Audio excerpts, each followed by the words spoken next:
In every mythology, tales are filled with gods of strength and honor, but one name stands out for chaos, cunning, and contradiction: Loki. Neither hero nor villain, Loki is the god who defies definition, trickster, shapeshifter, outsider. His role in Norse legend is anything but simple. Feared by gods, loved by none, and trusted by few, yet relied upon more than any would admit. Loki is myth's greatest wild card. His story spans creation and destruction, laughter and pain, loyalty and betrayal, and somewhere in between, the truth tries to survive. From stealing golden hair to forging Thor's mighty hammer, Loki actions walk the line between saving and sabotaging the gods. But every trick, every lie, reveals something deeper, a soul torn between the world he was born into and the one he was forced to serve. Was Loki driven by cruelty or by rejection? Is he the cause of divine ruin, or simply the reflection of the god's own flaws? Tonight, we peel back the illusions and confront the question that has haunted myths for centuries. Who was Loki really? Join us as we unravel the story of the god of Mischief, a legend trapped between destiny, deception, and something dangerously human.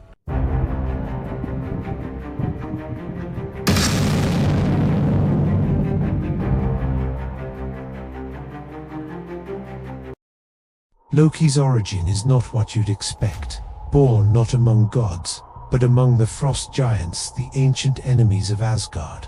His father, Loki, was a cold and ruthless king.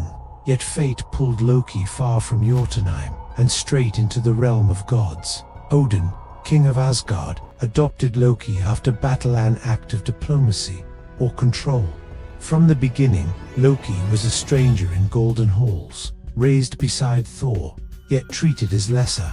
The golden sun and the shadow child had chosen its favorite, and Loki felt it. He smiled with them, learned their ways, but inside he was different. A giant's blood in a god's world, and no one let him forget it. Loki discovered something no one else possessed: the gift of shapeshifting, a power that blurred lines between illusion and reality. He became animals, people, even forces of nature. No form could contain him, and no rule could bind him. This gift gave him freedom, but also suspicion. The gods laughed at his games, but they never truly trusted the trickster. Even as he helped them, Loki was always watched. For every favor he gave, they feared the price they didn't yet see. Deep inside, Loki learned to weaponize his difference. If he could not be loved, he would be feared.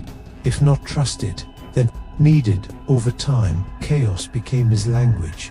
He could twist fate itself, not out of evil, but because fate had twisted him first. And so began Loki's long walk between worlds: god and giant, brother and stranger, trickster and truth-teller. Loki quickly earned his title, the trickster god, not through brute strength, but through intellect, illusion, and shameless improvisation.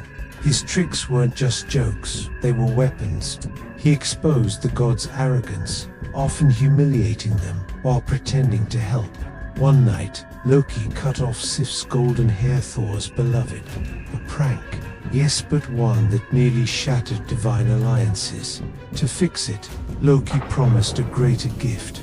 He sought the master dwarves to forge not just new hair but wonders beyond imagination. From that chaos came creation.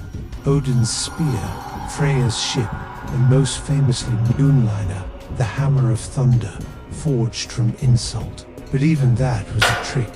Loki wagered his own head on the outcome, then tried to escape the deal through a legal loophole. Another time, Loki deceived a builder tasked with raising Asgard's great wall. The price: the sun, the moon, and Freya. The gods panicked. Loki had made a bargain too dangerous, so he changed form into a mare to distract the builder's stallion. Yes, Loki seduced the horse, luring it away. The builder failed. Asgard was saved, and later, Loki gave birth to an 8-legged steed.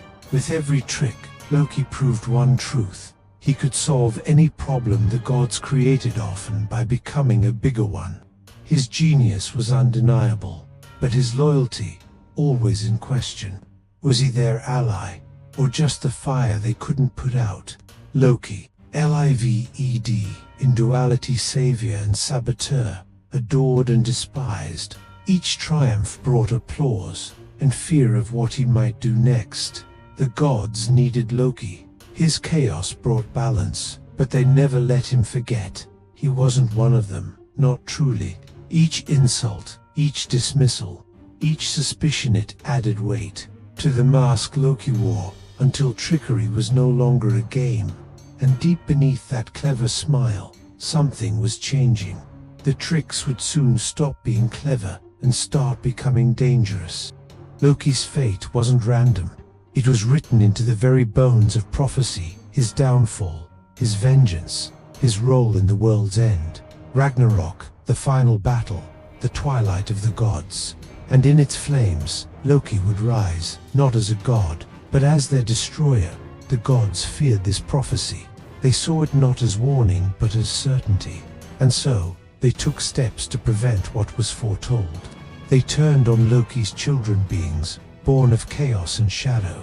To them, his offspring were monsters, omens of doom: Fenrir, the wolf; Jormungandr, the serpent; Hel, queen of the dead. Each one torn from Loki and cast away.